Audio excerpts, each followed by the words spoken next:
बोलिए लक्ष्मी नारायण भगवान को। फुलेला रे छोड़ेगी क्या? बयान को फुलेराले छोड़ो। जयकारा निस्किना बड़ा गारो उमता लेता। श्रीमन्नारायण भगवान को अलिकति सुनिनु पर्यो नि त। आफैले त सुनो, अरूले नसुने पनि। अरूले सुन्ने गरी भन्न अलिक डर लाग्यो भने आफूले सुन्ने गरी चाहिँ भन्नु है जयकारा।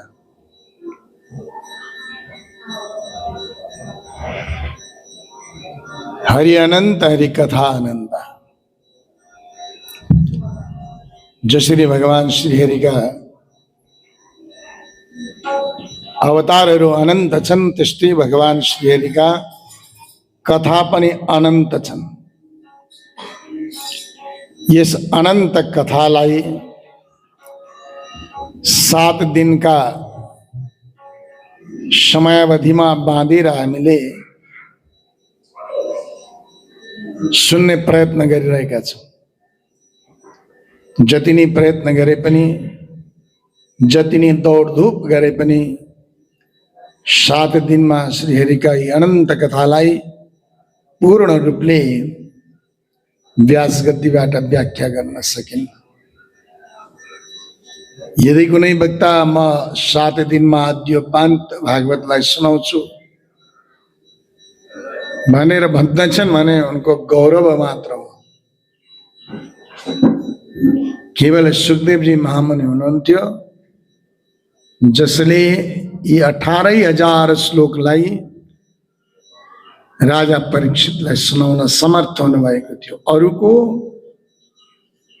त्यति सामर्थ्य कहाँ कि श्रीमद् भागवतको महिमालाई 7 दिनभित्र सुनाउन सक्यो। अनन्त छ। हिजै प्रसङ्गमा भनियो, अथाह सागरलाई आफ्नो चित्तरूपी गागरमा अटाउनु छ।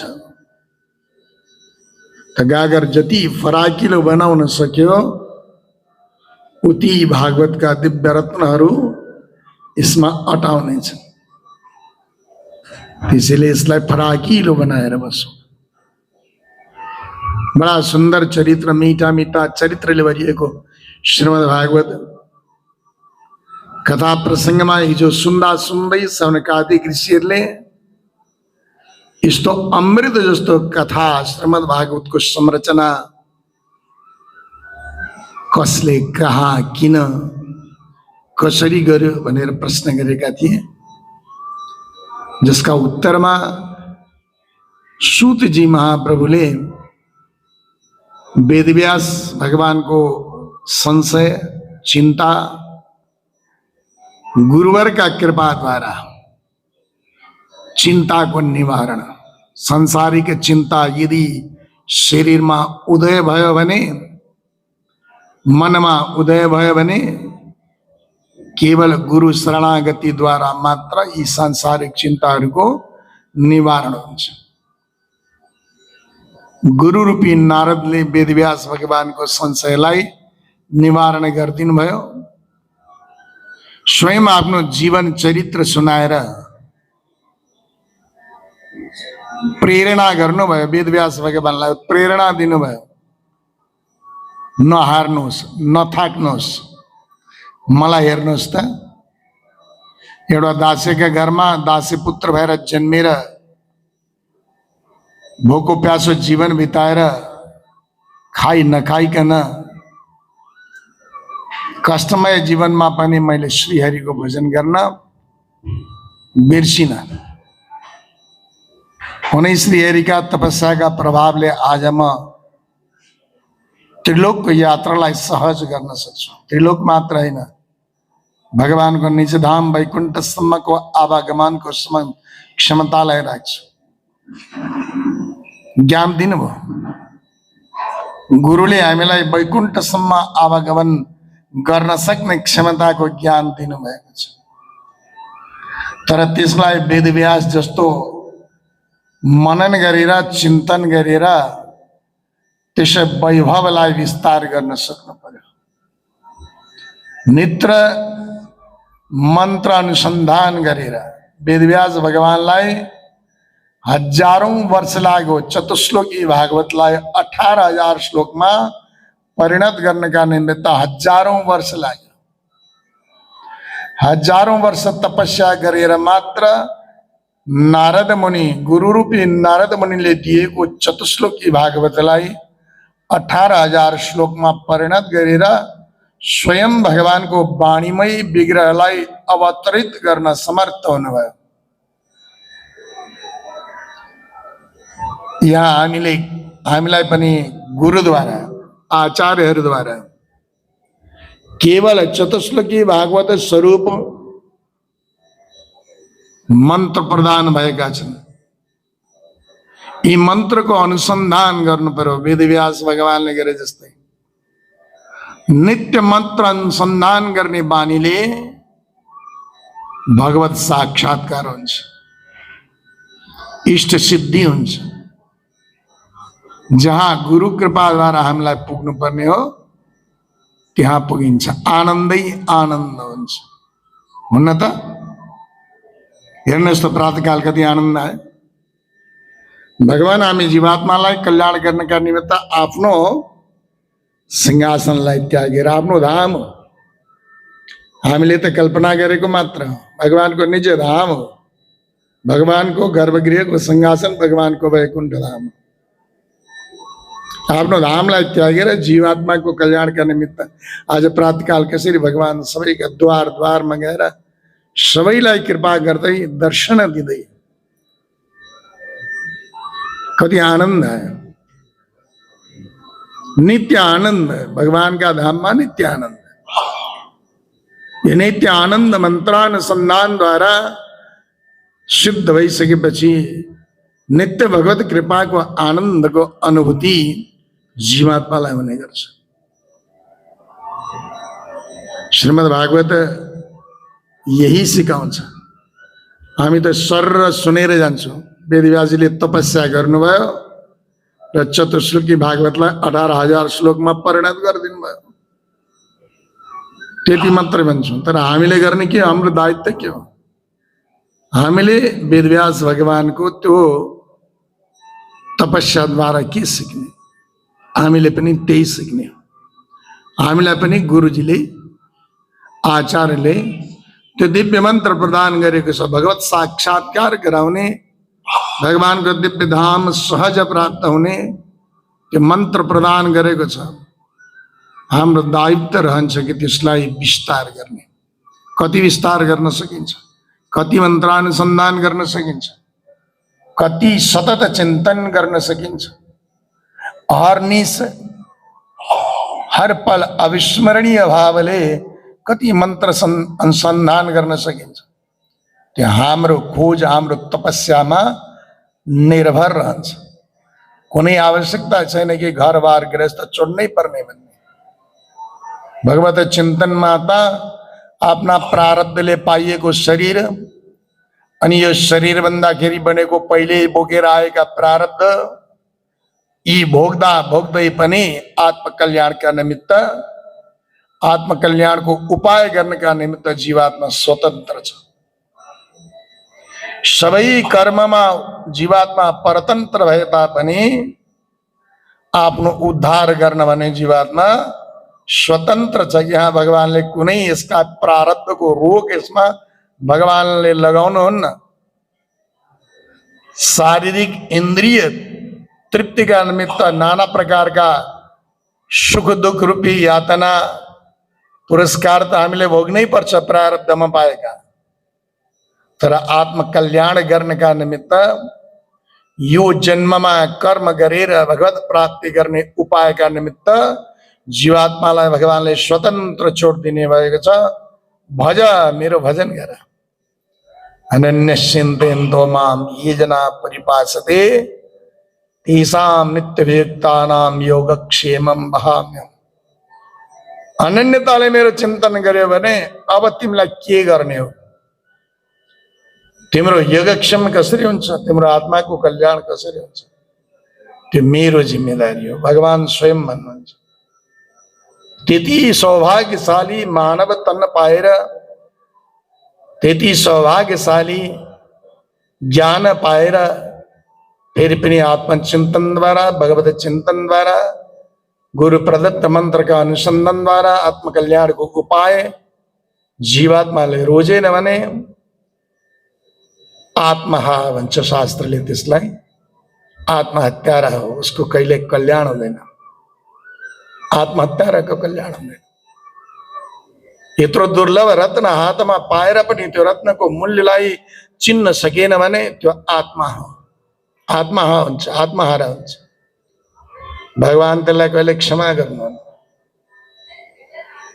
हाँ यदि तपाईको गुरुप्रति निष्ठा छ गुरुप्रति अनन्य निष्ठा छ गुरुमा अद्वितीय भावले भगवत भावको उदय भएको छ गुरुमा कुनै प्रकारका द्वेष मन क्रम वचनमा निस्किँदैन भने गुरु कृपा द्वारा कतै भगवत सान्निध्य प्राप्त हुन सक्छ अन्यथा गुरुजीले त एकचोटि जिम्मा लगाइदिनुहुन्छ भगवानका शरणमा यो जीवात्मा हजुरका शरणमा छ भने अब आफूलाई सुधार्ने र बिगार्ने जिम्मेदार शरणागत जीवात्माको आफ्नै जिम्मेदारीमा हुन्छ यहाँ गुरुको कुनै दायित्व हुँदैन गुरुले त दुर्लभ अनादिकालदेखि अखण्ड भगवान श्रीपतिबाट निशरण भएको त्यो उपायलाई गुरुले त्यो दुर्लभ वस्तु अक्षुण्ण भएको नकाटिएको कहीँ परिवर्तन नगरिएको अपरिवर्तित हुबहु जस्ताको तस्तै तपाईँ हामीलाई प्रदान गर्नुभएको छ त्यति बहुमूल्य रत्न जसलाई पाउनका निमित्त विचक्षणादि सूर्यहरूले कति प्रयत्न गर्नु पर्यो कति प्रयत्न गर्नु पर्यो जसलाई पाउनका निमित्त शतकोप सूर्यहरूले कति प्रयत्न गर्नु पर्यो जसको मूल्य भाषिका रामानुजाचार्यले सम्झिनु भयो हो यति मूल्यवान वस्तु प्रत्येक जीवात्माले पाए जीवात्माको कल्याण हुने थियो भन्ने भाव आयो समता मूर्ति भाषिका रामानुजाचार्यले त्यसलाई जनमानस तक पुर्याइदिनु भयो त्यो दुर्लभ रत्न हामीले पाएका छौँ फेरि पनि त्यो रत्नको मूल्य नसम्झिकनै संसारी मिथ्या नश्वर रत्न संग्रहतिर लाग्यो भनेदेखि त्योभन्दा ठुलो आत्मा जगतमा अर्को कोही हुन सक्दैन बोली श्रीमन्नारायण भगवानको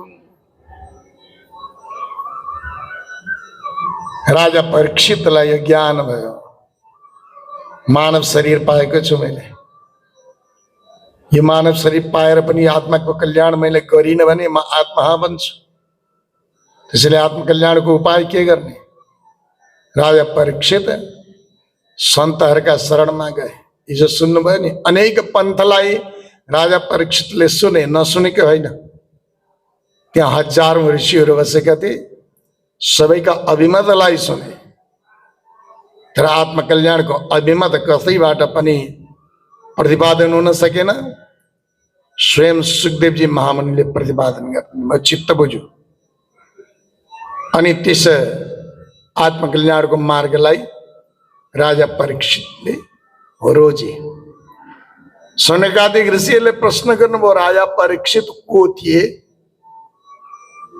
कुन त्यस्तो सौभाग्यको कर्म गरेका थिए जिसका प्रभावले गर्दा स्वयं योगीराज सुखदेवजी महामुनिले श्रीमद् भागवतको प्रवचन गरेर त्यस परीक्षितका आत्माको कल्याण गर्नुभयो सुन्ने जिज्ञासा राखे अनि यहाँ सूतजी महाराजले सनकादिक ऋषिहरूलाई एउटा दिव्य प्रसङ्ग सुनाउनु भयो यदा मृदे कौरव सञ्जयानां वीरेश्वतो वीरगतिं गतेषु भ्रीकोदरा विद्यगदा विमर्श भग्नोरुदण्डे धृतराष्ट्रपुत्री महाभारत को युद्ध भयो 18 दिनसम्मको युद्धमा 18 अक्षयणी सेना अशेष सबै नष्ट भएर गए कौरव पक्षमा 11 अक्षौहिणी सेना, पांडव पक्ष में 7 अक्षौहिणी सेना। ये 11 अक्षौहिणी मध्य में 3 प्राणी बाँचेका थिए, पर सबै त्यो महाभारत में सबैको मृत्यु भयो। कृपाचार्य, कृतवर्मा र अश्वत्थामा, ये 3 वीरहरू बाँचेका थिए। अश्वत्थामा र कृपाचार्य अष्टचिरञ्जीवी मध्यमा थिए, तसर्थ यिनीहरूको मृत्यु भएन। कृतवर्मा भगवान का कृपा पात्र थे, भगवान का नारायण सेना का सेनापति थे, भगवत कृपा थियो अनि सेनापति भएर पनि कृतकर्मा चाहिँ जीवित रहे, बाँकी सबै मानिए। दुर्योधन का जांगलाई भीमसेनले विशाल गदा प्रहार गरेर तोडिदिए। आफ्नो कमर तोडिएको दुर्योधन मरणासन्न अवस्थामा अन्तिम श्वास फेरिरहेको, आँखाले भ्याएसम्म चारैतिर आँखा घुमाउँदा लासै लास मात्र।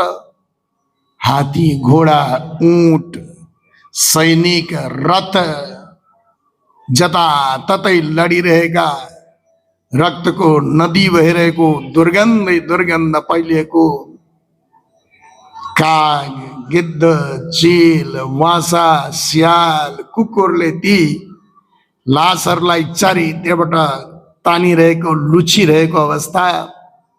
आँखाले भ्याएसम्म हेर्दा लासै लासमत भएको अवस्थामा एक्लो दुर्योधन साँझ साँझ पर्न लाग्दा प्राण निस्केर गएका थिएनन्। बडा भयावह उसका मनमा यत्रो भय उत्पन्न भयो। कोही सहायताका निमित्त कोही कहीँ उज्यालोको एउटा अंश पनि देखिएन दुर्योधनलाई। पापको पक्ष लियो भने जीवात्माको त्यही दशा हुन्छ। पापको परिणाम बडा दुष्परिणाम हुन्छ, असह्य परिणाम हुन्छ। त्यसैले सदैव भगवत शरणागतको मार्गलाई लिनु। असह्य त्यो दुःख दुर्योधनले देखे। दुर्योधनलाई एकैचोटि अत्यन्त विस्मय र अत्यन्त हर्षको क्षण एउटै पलमा जब उदय हुन्थ्यो, तब मात्र दुर्योधनका प्राण निस्केर जान्थे शरीरबाट। अन्यथा मर्न चाहँदा पनि दुर्योधन मर्ने थिएन। बोलिए राधे राधे। अब त्यो पनि एउटा आशीर्वाद होइन, श्रापै भनौँ। मानवलाई एकैचोटि अत्यन्त हर्ष र अत्यन्त विस्मयको अवस्था सहज उदय हुँदैन। दुर्योधनलाई त्यो दुईटै अवस्था प्राप्त गर्न बडा कठिन थियो। दुर्योधनले त सोचेको थियो कि यो अवस्था न उदय हुन्छ मानव जीवनमा, न मेरो मृत्यु नै हुन्छ भन्ने सोचेको थियो। भगवानले त्यो अवस्थाको सृजना गर्ने उपाय रचिदिनु भयो। ती बचेका 3 वीरहरू मध्येमा अश्वत्थामा आफ्ना मित्र दुर्योधनका निकटमा गएर दुर्योधनको त्यो दयनीय दशा देखेर सुन्न थाले, मित्र तिमीले मेरो पराक्रम, मेरो पुरुषार्थमा कहिल्यै विश्वास गरेनौ। सुन्दै हुनुहुन्छ नि हजुर? बुझिँदैछ? कहिलेकाहीँ त बुझिँदैन नि आवाज गुन्जिएर। बुझ्यो भने बुझ्यो भन्नलाई, बुझेन भने कान बुझ्यो भन्दिनलाई। बोले राधे राधे। दुईटामा एउटा चाहिँ बुझिनै पर्छ, कि अर्थ बुझिनुपर्छ कि कान बुझिनुपर्छ। कान बुझ्यो भने पनि बुझ्यो भन्नु होला, अर्थ बुझ्यो भने पनि बुझ्यो भन्नु होला। बोले भक्तवत्सल भगवान की। मित्र तिमीले मेरो कहिल्यै मेरो पराक्रम, मेरो पुरुषार्थमा विश्वास गरेनौ। तिमीले शल्य जस्तो कायरलाई सेनापति बनायौ। मैले बार बार निवेदन गरेँ कि एक दिनका लागि भए पनि मलाई सेनापति बनाइदेऊ तिम्रा सेनाको। म एकै दिनमा 5 पाण्डवलाई सेना सहित म रणभूमिमा सुताइदिन्छु। मसँग त्यो विद्या छ। मेरा ब्रह्मास्त्रको काट गर्ने दुनियाँमा कोही छँदै छैन। तर तिमीले कहिल्यै मेरो विश्वास गरेनौ। मित्रमा विश्वास गर्यौ न। अहिले नै केही बिग्रेको छैन मित्र। हेर, तिम्रा शत्रु पाण्डवहरू जीवित छन्, तिमी पनि जीवित छौ, मरिहालेका छौ न। अहिले पनि तिमीलाई योग्य वैद्यका समक्ष लगेर तिम्रो उपचार गरेर तिमीलाई पुनः स्वस्थ बनाउन सकिन्छ। काम केही बिग्रेको छैन। आफन्त मरे त के भयो? अहिले हस्तिनापुर सकिएको छैन। अहिले भए पनि मलाई एकचोटि आदेश देऊ त, म अहिले 5 पाण्डवलाई मारेर तिम्रो सामने प्रस्तुत गर्न सक्छु। डुब्तेको तिनके की सहारा भन्छन् हिन्दीमा। पानीमा डुब्न लागेर मर्न आँटेको व्यक्तिलाई एउटा तिनका बग्दै गयो भने त्यसमा समाएर पो बाहिर निस्किन्छु भन्ने आश हुन्छ अरे। त्यो तिनकाले के पार लगाउँछ लाउन त, ऊ पनि डुब्छ। त्यस्तै आज दुर्योधनलाई त्यो डुब्न आँटेको उसको मृत्युको कालका मुखमा पस्नाचेको दुर्योधनलाई हो कि त हुन्छ कि त भन्ने आशको उदय भयो। आफ्नै शरीरको रक्त लिएर अश्वत्थामालाई तिलक लगाइदिए, मित्र मेरा बिना सेनाको सेनापति तिमी। आफ्नो मित्रको प्रिय गर्नका निमित्त आज अश्वत्थामा भगवान रुद्रलाई मनाउँदै सिधै पाण्डवहरूका शिविरमा प्रवेश गरे। विचार गरे, यदि कोही बिउजो 5 पाण्डव मध्येमा एउटाको पनि सामना गर्ने शक्ति त मसँग छैन, पक्का हो जान्दछु। तर यिनीहरूलाई यिनै अचेत अवस्थामा सुतिरहेको बेलामा मार्न सकियो भने मात्र सफल हुन्छ। विनाशकाले विपरीत बुद्धि। जब आफ्नो विनाशको समय आउँछ बुद्धि विपरीत हुन्छ। अनि बुद्धि विपरीत भएपछि विवेक शून्य हुन्छ व्यक्ति। विवेक शून्य भएपछि के हुन्छ? के गर्ने हो के नगर्ने हो थाहा पाउँदैन, चिन्दैन, अभिज्ञ बन्छ। आज त्यही दशाको उदय भयो। जब जीवात्मा पाप मतिका निमित्त संकल्प बनाउँछ त्यतिखेर उसका बुद्धिले काम गर्न छोड्छ। कर्तव्य र कर्तव्यको बोध उसका हृदयबाट मेटिएर जान्छ। त्यसैले जीवनमा कहिले पनि पाप कर्मलाई त सोच्नु पनि हुँदैन। पाप र संसारको विषय भोग भनेको यति विषैला वस्तु हुन्, सोच्ने बित्तिकै विनाशतिर लैजान्छ। पापले पनि पापको विचारलाई मनमा उदय गराउने बित्तिकै तपाईँको बुद्धि नष्ट गराइदिन्छ।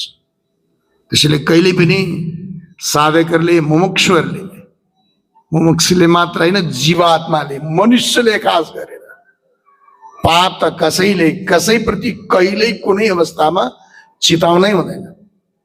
आज जो पाप चिताए अश्वत्थामाले, त्यसको परिणाम उनको बुद्धि भ्रष्ट भयो, विवेक शून्य भए, कर्तव्य के हो अकर्तव्य के हो बुझ्न सकेनन्। पापले उनलाई, पापको मतिले उनलाई बुद्धि भ्रष्ट गराइदियो। ध्यायतो विषयान् पंच संगास्तेषु उपजायते, संगात संजायते कामः, कामः क्रोध विजायते, क्रोधात् भवति सम्मोह, सम्मोहात् स्मृतिवत् विभ्रम, स्मृति वंशात् बुद्धिनाशो, बुद्धिनाशात् प्रणश्यति। यो संसारको विषय खाइरहनु पर्दैन। बरु बजारमा राखिने त्यो पोइजन नाम गरेको विष, हलाहल विषलाई यसो हेर्दाखेरि मनुष्यलाई त्यो विषको असर पर्दैन, छुँदा पनि पर्दैन, किनेर घरमा ल्याउँदा पनि त्यो विषले कुनै असर पार्दैन, बिरको खोलुन्जेल पनि कुनै असर पार्दैन, सुँघ्दा पनि त्यति ठुलो असर पर्दैन। जबसम्म त्यसलाई ग्रहण गर्दैन, खाइँदैन, तबसम्म त्यो विषले कुनै असर पाइँदैन। खाएपछि मात्र विषले शरीरमा असर देखाउँछ। तर संसारको विषय रूपी विष चिन्तन गर्ने बित्तिकै त्यसले आफ्नो विष फैलाउन सुरु गर्छ। छुने देख्ने त के कुरा, चिन्तन गर्ने बित्तिकै विषय रूपी विषलाई मनुष्यका शरीरमा असर देखाउन जान्छ। ध्यायतो विषयान् पंच संगास्तेषु उपजायते। काम संग गर्ने इच्छा हुन्छ, विषयको चिन्तन गरेपछि ती विषयहरूको संग गर्ने इच्छा हुन्छ। संग गरेपछि अनेक प्रकारका कामनाहरू आउँछन्। इन्द्रिय तृप्तिका कामनाहरूको उदय हुन्छ। इन्द्रिय तृप्तिको कामनामा फस्यो भने पापका दलदलमा फस्छ। प्राप्त गर्न सकेन भने क्रोध नाम गरेको वस्तु जन्मिन्छ बोलिए राधे राधे। क्रोध जन्मिन्छ अनि क्रोध जहाँ आउँछ सम्झने शक्ति नष्ट भएर जान्छ, स्मृति भ्रष्ट भएर जान्छ। जहाँ स्मृति रहँदैन त्यहाँ बुद्धिले काम गर्दैन। बुद्धि पनि मृततुल्य हुन्छ, स्मृति भन्सात बुद्धिनाशो। अनि जसको बुद्धिले काम गर्दैन त्यो त मृततुल्य हो, बुद्धिनाशात प्रणश्यति। अनि जहाँ बुद्धि नष्ट हुन्छ, विनाशकाले विपरीत बुद्धि हुन्छ, त्यसको विनाश निश्चित हुन्छ। त्यति विषैलो हुन्छ विषय रूपी विषय। त्यसैले मुमुक्षुहरूले, भगवानका शरणागत भक्तहरूले, यो संसारमा दिक्क लागेकाहरूले, संसारका 84 लाख योनिको भोगलाई देखेर जिरिङ्ग हुनेहरूले, आङसिरिङ्ग हुनेहरूले, डर लाग्नेहरूले, जन्म मृत्युको चक्रबाट मुक्त चाहनेहरूले कहिले पनि विषयको चिन्तन गर्नुहुन्न र विषयहरूको संगत पनि गर्नुहुन्न। यिनै विषयमा श्रीमद् भागवतमा धेरै उदाहरणहरू दिएका छन्। अगाडि प्रसङ्गमा आउँछ, विषयका चिन्तनले अजामेल डुबेका प्रसङ्गहरू पनि धेरै छन्। बोलिए भक्तवत्सल भगवानको। तो विषय रूपी विषय त्यत्रो विषयलो आज पाप को सोच करना का कारणले गर्दा अश्वत्थामाको बुद्धि भ्रष्ट भयो।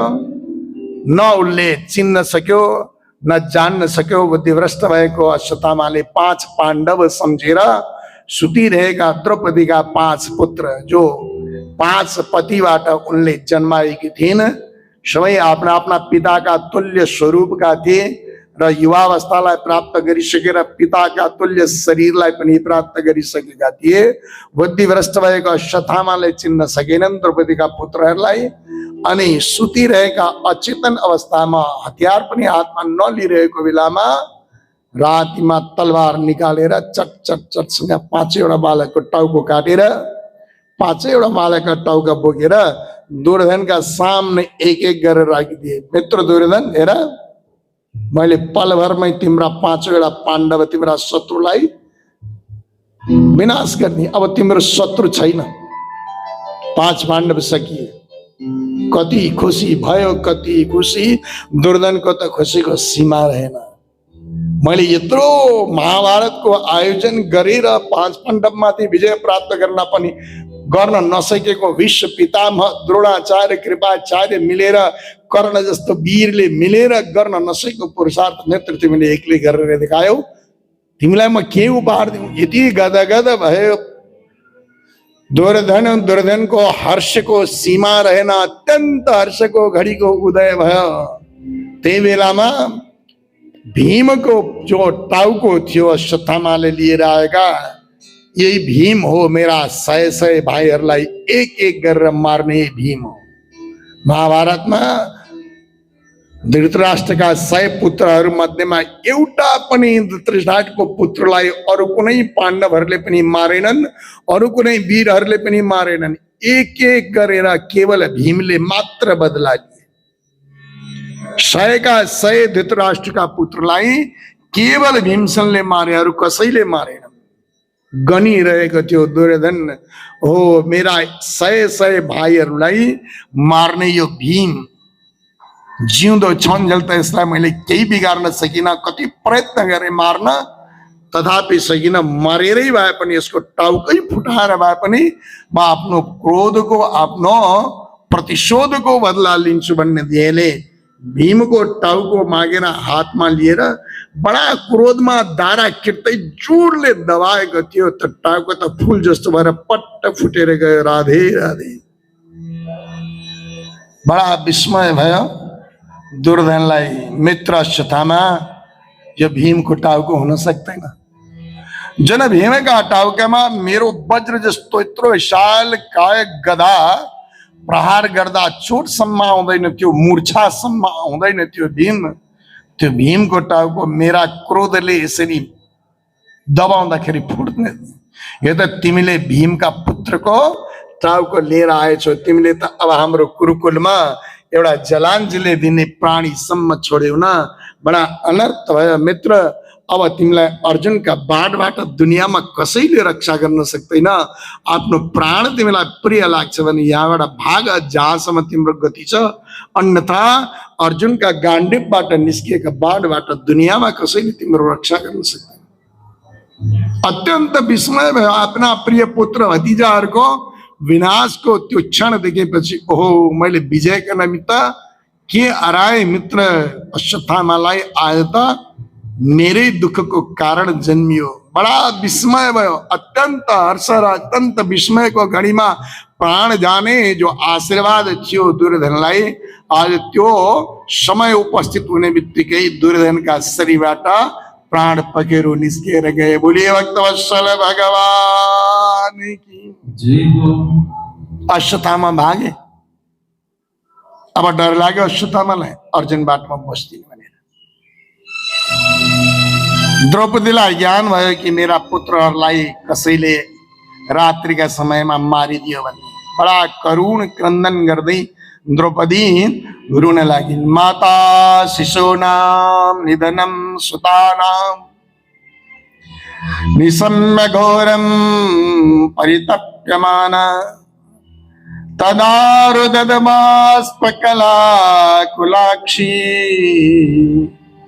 तां सांत्वयन्नाह किरीटमाली।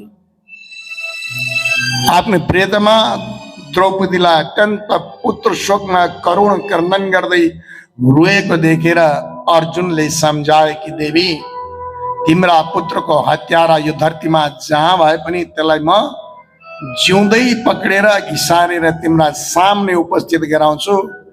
तिमी जो भन्छौ त्यही दण्ड दिनु त्यसलाई। तिम्रो पुत्रको हत्यारा शत्रुलाई तिम्रा सामने उपस्थित गराउँछु। यदि गराउन सकिन भने यो गाण्डीवको कसम म आत्महत्या गरेर मर्छु। बडा कठोर प्रतिज्ञा गरेर गाण्डीव हातमा लिएर अर्जुन रथमा बसेर अश्वत्थामाका खोजीका निमित्त हिँडे। भगवान सर्वज्ञ अन्तर्यामी प्रभु द्वारिकानाथ ओहो, अब अर्जुनलाई थाहै नपाइकन ब्रह्मास्त्र प्रयोग गर्छन् अश्वत्थामाले।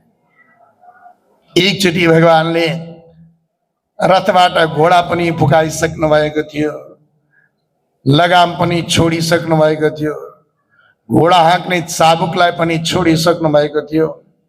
भगवानको जो सारथी बन्ने वाचा थियो त्यो पूर्ण भइसकेको थियो।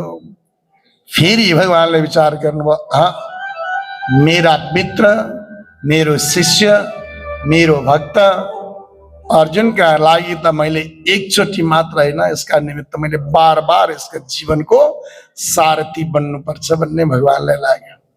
कुरो बुझ्नु भने यही छ अलिकति चाबी। जो अनन्यताले भगवानको भजन गर्छ भने त्यसका जीवनको सारथी भगवान स्वयं बन्नुहुन्छ। अर्जुनलाई गुडाकेश भनिन्छ। अर्जुनका रोम रोमबाट भगवानको नाम उच्चारण हुन्छ। हामीबाट हुन्छ र? हामीले त आचार्यले दिएका मन्त्र पनि बिर्सन्छौँ। मरी तरी कसो कसो गुरुहरूले कराउँदाखेरि बिहान नुहाएर एकछिन अनुसन्धान हुन्छ होला, ध्यानयुक्ता त बिर्स। आचार्य भन्नुहुन्छ नित्य निरन्तर श्वास श्वासमा चरम मन्त्रलाई नबिर्स, श्वास श्वासमा शरणागति मन्त्रलाई नबिर्स, द्वय मन्त्र नबिर्स भनिरहनुहुन्छ। जहाँ जहाँ आचार्य जानुहुन्छ, जहाँ जहाँ सत्सङ्गको आयोजन हुन्छ, त्यही त्यही आचार्यले सबैभन्दा पहिला यही दोहोऱ्याउनुहुन्छ। सबै बिर्स, दुनियाँ बिर्स, आफन्तलाई बिर्स, खाना बिर्स, उठ्न बिर्स, सबै बिर्स, द्वय मन्त्रलाई नबिर्स भन्नुहुन्छ। हामी त कहिले बिर्सिन्छौँ, कहिले बिर्सिन्छौँ थाहै छैन। हृदयमा हात राखेर भन्नुहोस् त, अहर्निश तपाईँहरू बसेका मध्य विष्णु पत्नीमा कसले द्वय मन्त्रलाई निरन्तरै सम्झना गर्नुहुन्छ? कोही छौँ। अनि हामी बिस्तारै बिस्तारै आत्महा भएका हुनु त। आत्महा मात्र होइन, हामी त गुरु हन्तारा पनि भइसकेका छौँ जस्तो लाग्छ। बोली राधे राधे। गुरुका आज्ञालाई नै हामीले मानिरहेका छौँ। के जान्छ, के जान्छ? केही गएको छ त हाम्रो? न धन जान्छ, न समय जान्छ, न हाम्रा कर्महरू थाती रहन्छन्। केही नै रहँदैनन्। कर्म यथावत हुन्छ, इन्द्रियहरूले गर्ने कामहरू यथावत गरिरहेका हुन्छन्। भगवानले कर्म गर्नका निम्ति इन्द्रिय बनाइदिएका छन्। यी पाँचवटा कर्मेन्द्रिय, पाँचवटा ज्ञानेन्द्रिय।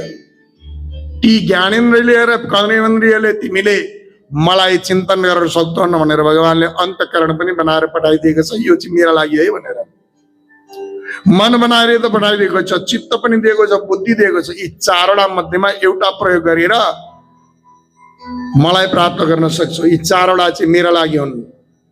चारैवटा सही न त एउटालाई त चिन्तन गर, कि मनले स्मरण गर, कि बुद्धिले भगवानलाई चिन, कि चित्तमा भगवानलाई अवतार गरेर राख, कि अहंकारद्वारा सदैव आफूलाई नै भगवत स्वरूपमा परिणत गरिदिऊ। म भित्र अन्तर्यामी स्वरूप हुनुहुन्छ भन्ने भावको उदय गर। यी त भगवानको लागि, भगवानका सेवा गर्ने त बनाइएका हुन् अन्तःकरण त। तर हामीले चाहिँ यिनीहरूलाई पनि संसारमा ज्योति दिएका छौँ। बोलिए राधे राधे। अब आत्मकल्याण कसरी होला? अनन्यताले जसले भगवानको नाम जप्छ, द्वैमन्त्रको अनुसन्धान गर्छ, त्यसका जीवनको भागडोर भगवानले आफ्ना हातमा लिनुहुन्छ। त्यसको सारथी जीवनभर बन्नुहुन्छ। महाभारतको सारथीको दायित्व भर्खरै पूर्ण गरेर भगवान निवृत्त भइसक्नु भएको थियो। आफ्ना प्रिय शिष्य भक्त अर्जुनले पुनः अश्वत्थामासँग युद्ध गर्ने विचार बनाउने बित्तिकै फेरि भगवानले अर्जुनको रथको घोडाका लगामलाई समाएर चाबुक उठाउनु भयो। बोलिए भक्तवत्सल भगवान। जुन दिशामा अश्वत्थामा भागिरहेका थिए, पलभरमा भगवानले त्यो रथलाई पुर्याइदिनु भयो। अर्जुनलाई पछाडि आउँदै गरेको देख्दा अश्वत्थामाले विचार गरे, अब मेरो कुनै उपाय छैन, अर्जुनसँग युद्ध गरेर जित्न त मैले स्वप्नमा पनि सक्दिनँ। त्यसैले एउटै उपाय छ कि अर्जुनले थाहा नपाउँदै ब्रह्मास्त्रद्वारा अर्जुनको विनाश गरौँ। अर्जुनलाई सावधान नगरिकनै आज अश्वत्थामाले अर्जुनमाथि ब्रह्मास्त्र प्रहार गरे। अर्जुनलाई ब्रह्मास्त्रको प्रहारको असर हुन लाग्यो।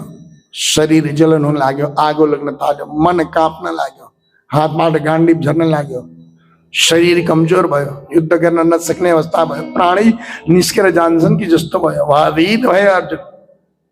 अब भयभीत भएपछि कसका शरणमा जाने? हामी त डक्टरका शरणमा जान्छौँ, होइन त? अर्जुन डक्टरका शरणमा गएनन्। अर्जुन कसका शरणमा गए? भगवान श्री हरि द्वारिकानाथका शरणमा। कृष्ण कृष्ण महाबाहो भक्तानाम अभयंकर, त्वमेक दह्यमानानां मपवर्गोषि संसृते। हे कृष्ण, एकचोटि भनेनन् कृष्ण, एक कृष्ण भनेर दोहोऱ्याई दोहोऱ्याई बार बार भने, हे कृष्ण, हे कृष्ण, हे भक्तहरूमाथि कृपा गर्ने, भक्तलाई अभय प्रदान गर्ने, हे द्वारिकानाथ, हे केशव, म तपाईका शरणमा आए, मेरो यो अवस्था भयो। आर्त भएर भगवानको पुकार गरे अर्जुनले। भगवानले सावधान गर्दैनन्, अर्जुन तिमी माथि ब्रह्मास्त्रको प्रयोग भइरहेको छ, काट गर। भगवानले ज्ञान दिनुभयो। तुरन्त अर्जुनले न्यास इत्यादि गरेर ब्रह्मास्त्रको सन्धान गरे। आफूमाथि प्रयोग भइरहेको ब्रह्मास्त्रको काट गर्न ब्रह्मास्त्रको प्रयोग गरे। आफूले पठाइएको ब्रह्मास्त्र र अश्वत्थामाले प्रहार गरेको ब्रह्मास्त्रको आपसमा टकराव भयो। विनाशकालीन अवस्था उदय भयो। आकाशबाट अग्निज्वालाहरू यसरी झर्न लागे कि धरती पलभरमै नष्ट होला जस्तो। भगवानका कृपाले अर्जुनलाई सम्झाउनु भयो कि अर्जुन, अश्वत्थामा त यस शक्तिलाई समन गर्न सक्दैन, आफूसँग फर्काएर फेरि शान्त गर्न सक्दैनन्। तिमी आफै दुईटै अस्त्रहरूलाई शान्त गर्यो, विनाश हुन्छ यसले। यो विनाशकालका लागि त प्रयोग गरिएका बनाइएका अस्त्र हुन्। अर्जुनले दुईटै ब्रह्मास्त्रलाई समन गरिदिए, आफ्नो आफूसँगै फर्काएर लिएर आए, शान्त गरिदिए।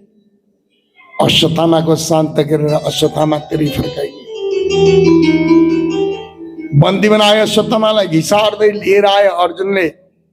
रथमा बांधेर घिसार्दै लिएर आए, द्रौपदीका सामने उभ्याइदिए। द्रौपदीले आफ्ना अगाडि बलि दिन तयार गरेको बलिको बाघ बोका जस्तो पारेर घिसार्दै बाँधेर बन्धनमा बाँधिएको त्यो गुरुपुत्र अश्वत्थामालाई देखिन दया लाग्यो। मार्नलाई बलि चढाउन तयार परेको बलिको पशु जस्तो गुरुपुत्रलाई देखेर माता द्रौपदीका हृदयमा दया आयो। मातृभाव हो नि, माताको हृदय अत्यन्त कोमल हुन्छ, तुरन्त क्षमा पनि गरिदिन्छन् र मातृशक्तिलाई अलिकति अप्रिय लाग्यो भनेदेखि तिनै मातृशक्ति भगवती दुर्गा पुण्य बन्न सक्छ। दया लाग्यो। अर्जुनले भने कि देवी द्रौपदी, तिम्रो पुत्रहरूको हत्यारा यही हो, कुन दण्ड दिँदाखेरि तिम्रो मन प्रसन्न हुन्छ भन, त्यही दण्ड दिन्छु। तिमीले चाह्यो भने तलवारले यसको टाउको काटिदिन्छु, तिमीले चाह्यो भने यसलाई म मृत्यु पासमा झुन्ड्याइदिन्छु, तिमीले चाह्यो भने यसमा सुलीमा लड्काइदिन्छु। भन कस्तो मृत्यु दण्ड दिँदाखेरि तिम्रो मन प्रसन्न हुन्छ। अर्जुनको यस्तो क्रोशले भरिएको शब्द सुनेर द्रौपदीले के भनिन्, मारिहाल त भनिनन् होला, पक्कै भनिन्।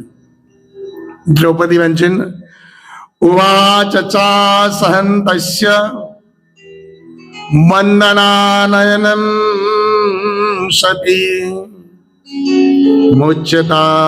मुच्यतामेष ब्राह्मणो नितराम गुरु।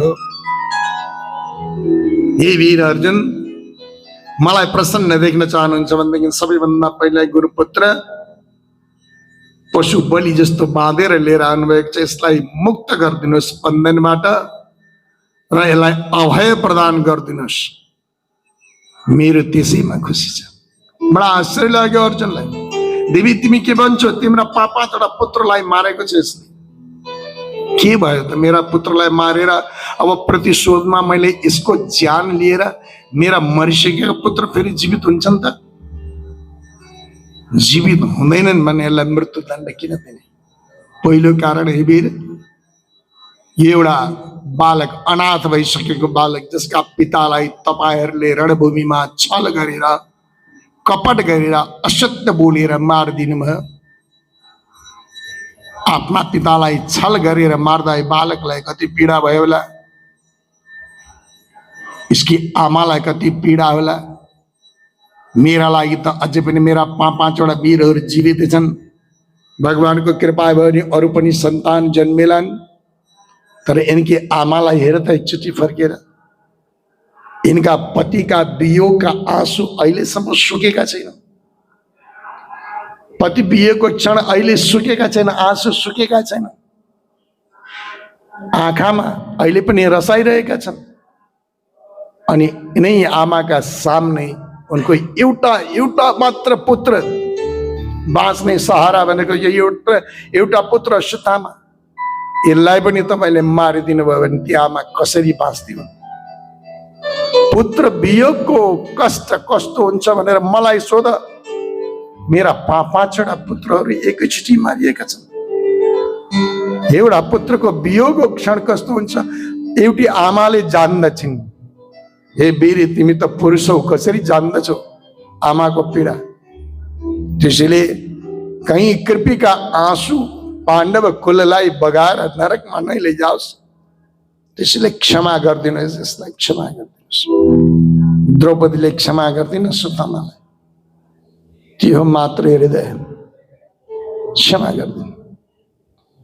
अर्जुनको कसम थियो, गाण्डीवको कसम खाएका थिए। अर्जुन कसरी क्षमा गर्न सक्दैन भने मेरो प्रतिज्ञा के हुन्छ? म क्षत्रियको प्रतिज्ञा, मैले सबै सभाका सामने भगवानका सामने गाण्डीवको कसम खाएर भनेको छु, म आत्महत्या गर्छु भनेर।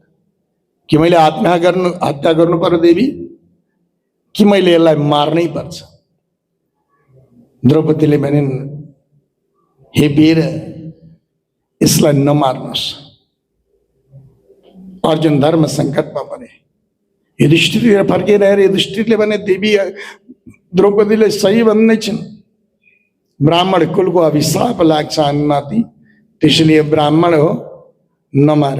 गुरुपुत्र आत्मा वही जायते पुत्र, गुरुपुत्र गुरु समान हुन्छ, त्यसले मार्ने त अधिकार छँदै छैन तिमीलाई नमार। सबै पाँचै पाण्डवहरूले नमार भन्दै थिए, भीमले भने कसरी छोड्छौ अर्जुन, तिमी क्षत्रिय हो, क्षत्रियको प्रतिज्ञा क्षत्रियले निर्वाह गर्नुपर्छ, मार। भीम भन्थे मार, बाँकी सबै भन्थे नमार। कसको मान्ने कसको नमान्ने, धर्म संकटमा परेका अर्जुनले द्वारकानाथ कृष्णतिर फर्केर हेरे, भगवानले पनि कुनै खास ठोस निर्णय दिनु भएन। भगवानले पनि दोधारको भाषा बोलिदिनु भयो। ब्रह्मबन्धो न हन्तव्य आततायी वदारण, मयो वयमाम्नातं परिपय्यानुशासनम्। मेरा विचारमा त ब्राह्मण जस्तै नीच भए तापनि ब्राह्मणलाई मार्नु हुँदैन। अनि अर्को मेरो मत के भने, आतताई चाहिँ जहाँ जतिखेर देखिन्छ आतंककारीहरूलाई त्यही मारिहाल्नु।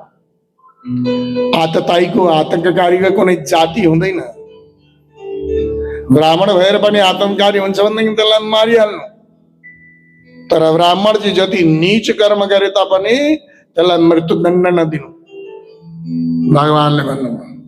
अब आफ्नो प्रतिज्ञालाई पनि राख, मेरो वचनलाई पनि सम्मान देऊ, जे गर्दाखेरि तिमी सफल हुन्छौ त्यही गरेर भगवानले भन्दिन। अर्जुनले विचार गरे, हो यस्तो धर्म सङ्कटमा के गर्ने। अर्जुनलाई धर्म सङ्कट आज मात्रै आएको हो र महाभारतको सुरुका दिनमै आएको थियो। अनि अर्जुनले शिष्य तेहम साधिमाम तम प्रपन्ना, म त हजुरको शिष्य हूँ, मेरा आँखा खोलिदिनुहोस्। भगवानले 18 अध्याय गीताका माध्यमबाट अर्जुनका आँखा खोलिदिएका थिए। धर्म अधर्मको विवेचन राम्ररी जान्दथे अर्जुन। त्यसले अर्जुनले धर्म रक्षाका निमित्त, आफ्नो प्रतिज्ञाका रक्षाका निमित्त तुरंत तलवार निकाले।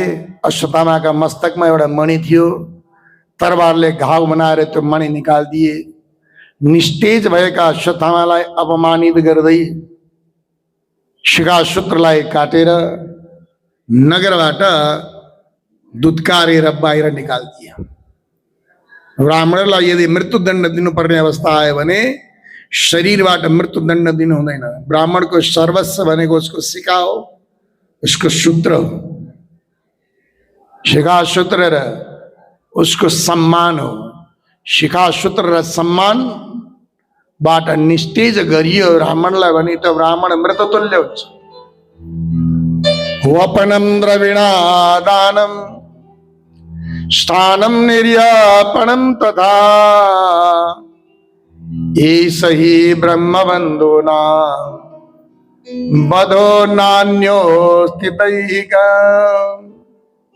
ब्राह्मणलाई मार्ने उपायहरू के गर्ने? शिखा सूत्र काटिदिने, ब्राह्मणको सर्वस्व ब्रह्मस्वको हरण गरिदिने, अनि जुन शहरमा, जुन नगरमा, जुन राज्यमा ब्राह्मणको आफ्नो वर्चस्व छ त्यहाँबाट गलत्यार निकालिदिने। त्यही हो ब्राह्मणलाई मृत्युदण्डको सजाय। अब यहाँ प्रश्न उठ्छ, ब्राह्मण चाहिँ अपराधी भए पनि, आतंककारी भए पनि, दुराचारी भए पनि किन नमानु त ब्राह्मणलाई? त्यो ब्राह्मण चाहिँ मृत्युदण्डको अधिकारी किन हुँदैन? बडा गम्भीर कुरो छ, सोच्ने पर्ने कुरो छ। यही त श्रीमद् भागवतका रसमयी कथा हो। ब्राह्मण भनेको कुनै शरीर होइन, ब्राह्मण भनेको ज्ञान हो। जोसँग ज्ञानको पराकाष्ठा हुन्छ, ज्ञानद्वारा जसले ब्रह्मलाई जान्दछ, जसले प्रकृति र पुरुषको भेदलाई जान्दछ, त्यही ब्राह्मण हुन्छ। संसारका मायामा बसेर मायालाई अँगाल्ने, मायासक्त भएको व्यक्ति ब्राह्मण हुन सक्दैन। ब्राह्मण सदैव परोपकारी हुन्छ, ज्ञान सदैव परोपकारी हुन्छ। ज्ञानले कहिले पनि कसैको पनि अनहित गर्दैन, ज्ञानले सबैको कल्याण मात्र गरेको हुन्छ। यदि कसैको अनहित गर्छ भने त्यो ज्ञान होइन, त्यो अज्ञान हो। ज्ञान सबैका निमित्त परोपकारी र कल्याणकारी भएका कारणले गर्दा ज्ञानलाई नष्ट पार्नु हुँदैन। ब्राह्मण भनेको ज्ञानको स्वरूप, ज्ञानलाई नष्ट गर्नुहुन्न। यदि त्यही ज्ञान यो समाजका निमित्त, यो राष्ट्रका निमित्त, यो राज्यका निमित्त उपयोगीकारी भएन भने त्यो ज्ञानलाई नष्ट पार्ने होइन, त्यहाँबाट स्थानान्तरण गरिदिने, अन्यत्र पठाइदिने। अनि आफ्नो सर्वस्व हरण भइसकेपछि पश्चातापमा आएर त्यो ज्ञान धारण गर्ने व्यक्ति अन्यत्र गएर ज्ञानहीन समाजलाई आफ्ना ज्ञानका ज्योतिद्वारा त्यो समाजको कल्याण गर्न सक्छ। त्यहाँ परोपकारी हुन्छ। यहाँ अपकारी भएको त्यही प्राणी कुनै ठाउँमा, कुनै राज्यमा गएर परोपकारी गरेर श्रेय बन्न सक्छ, श्रेष्ठ बन्न सक्छ। अरूको कल्याण हुन्छ, समाजको कल्याण हुन्छ, राष्ट्रको कल्याण हुन्छ। त्यसैले ज्ञानको विनाश गर्नुहुन्न। त्यो ध्येयले भगवानले भन्नुभयो ब्रह्मबन्धु न हन्तव्य। यी रहस्यका कुराहरूलाई बुझ्दैनौँ हामी, अनि त्यसै माथि माथि गफ गरेर जान्छौँ। यथार्थमा ब्राह्मणलाई नमार्नु भनेको ज्ञानलाई नष्ट नगर्नु। ब्राह्मण भन्ने शरीर होइन, ब्राह्मण भनेको ज्ञानको पराकाष्ठा हो। ये वक्त वत्सल भगवान को। द्रौपदी शान्त भइन्। अश्वत्थामा निस्तेज भएर गए, तर दुष्टमतीको दुष्टाइ छुट्दैन।